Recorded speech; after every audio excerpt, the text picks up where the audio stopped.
Welcome to this week's Mindful Monday. And this week is a little different to the usual guided meditations. We've had various emails and really questions and concern from people around coronavirus and what it might mean to ME, chronic fatigue, fibromyalgia. So really my purpose of this video is just to give a little bit of some of my thoughts and context. This looks like something that's going to be going on for a while, so this probably won't be the last video commenting around it. But I think the first thing I want to say is there is currently no evidence that people with ME, chronic fatigue or fibromyalgia have a greater vulnerability with coronavirus. In fact, one of the things that's often fascinating with the fatigue population is people can tend not to get the same colds and flus and such things that go around because the immune system is sort of overactive and often working too hard. And it may be, I don't know this to be the case, but it may be there's actually a layer of protection that might come with that. There are also those people within the fatigue population which can have much more delicate immune systems and tend to go down with a lot of things. And certainly in that instance, it would be sensible to ensure that you get as much, follow the guidance as carefully as you can. Obviously, things like hand washing, things like getting distance from being around people that possibly may be infected. So the obvious things that you may follow. We may well do a video in the coming days around how to boost your immune system. But some of the core principles there, things like vitamin C, vitamin D, echinacea, some of those fundamentals, I think probably become important as well. But I think the main point really that I wanted to make just in this initial video is be mindful of the kind of mental patterns that come up in response. So when we're in situations of significant stress or kind of challenge in our environment, we tend to default to the same things that we normally default to. So if we're someone that has a tendency towards anxiety, guess what? This becomes something that we start to do a lot of anxiety patterns around.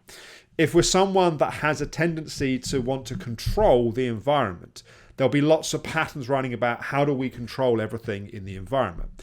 If our pattern is being a perfectionist, we'll be kind of obsessing about getting everything right in terms of planning, preparation, hand washing. And I think just being aware of that is helpful, because often the way that we react and respond is in a sense, as our default, is often not helpful. Often we don't in these situations go into the calmest, most resourceful, most measured frame of mind. We go into our default response and then we sort of create more patterns and more overwhelm from that place. I think this is a really helpful opportunity to see those patterns, because if you can see it, you don't have to be it. The more awareness we have where we go, hang on a second, right now I feel really anxious about this situation, but it's not actually right now the situation. It's the way that I'm responding. It's all these mental patterns that I'm running, all the kind of ways that I'm focusing, the constant questioning that's going on inside of my mind. And that is something that we can do something about.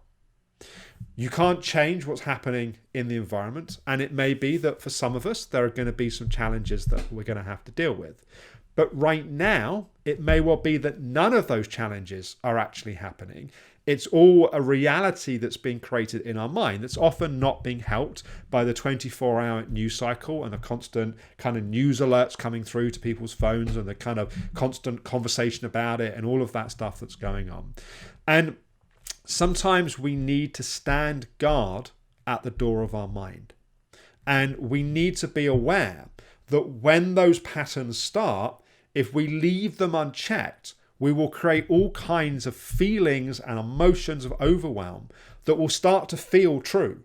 And it starts to get to the point where, for example, people are like, I can't leave the house because I'm going to catch coronavirus, for example. Well, there's a reality that if you're in a self-quarantine for certain reasons, there may be some validity to some of that. But coronavirus isn't flying around in the air. going for a walk, unless you're under quarantine, in the woods or in a kind of place where you're not in close proximity to people, there is absolutely no risk of doing that. You might get hit by a bus crossing a road, but you're not going to suddenly pick up coronavirus by walking out in the countryside, for example. And what I sort of notice is that people go into this increasing, escalating level of mental fear and anxiety that creates a reality that feels true, that we start to believe that that's actually what's going on, but it's not. It's a reality that we're creating inside of our mind. And this is not to say that there are certain things that are not important. As I say, things like hand washing, things like following guidance that's there in place. If you have a very delicate immune system, you might be a bit more cautious in terms of being earlier in the process of if there's an outbreak in your area, of having some distance from that. But watch the reality that's happening in your mind, because that affects your immune system. It affects your nervous system.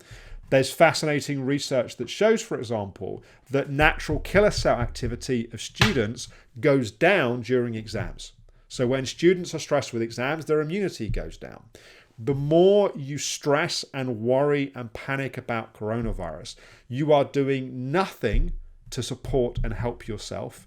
In fact, it's the opposite. You're causing more load and more stress on your system, which is only going to do things to reduce immunity. So does that therefore mean if you have anxiety, you have to worry about the fact that that's affects your immunity? No, that's also not helpful. What I would strongly recommend is keep doing the things that you know are supporting your healing process. Stand guard at the door of your mind. Be careful to not let your mind get fed with all kinds of anxieties and fears and everything else. And also practice being present, being in your body, being in the moment, listening to your own kind of deeper instincts and wisdom, rather than just being sort of pulled from panic to anxiety to panic to anxiety. This is a great opportunity to practice using all the tools that you've got. Now, one could argue that those that have had experiences around fatigue may be more prepared. For some people that are used to being out of the house 16 hours a day, being home and being in isolation is going to be a really difficult challenge. And I wonder if there's, I'm being a bit facetious here, but I wonder if there's an opportunity for the fatigue population to educate the rest of the population about how to manage some of those challenges.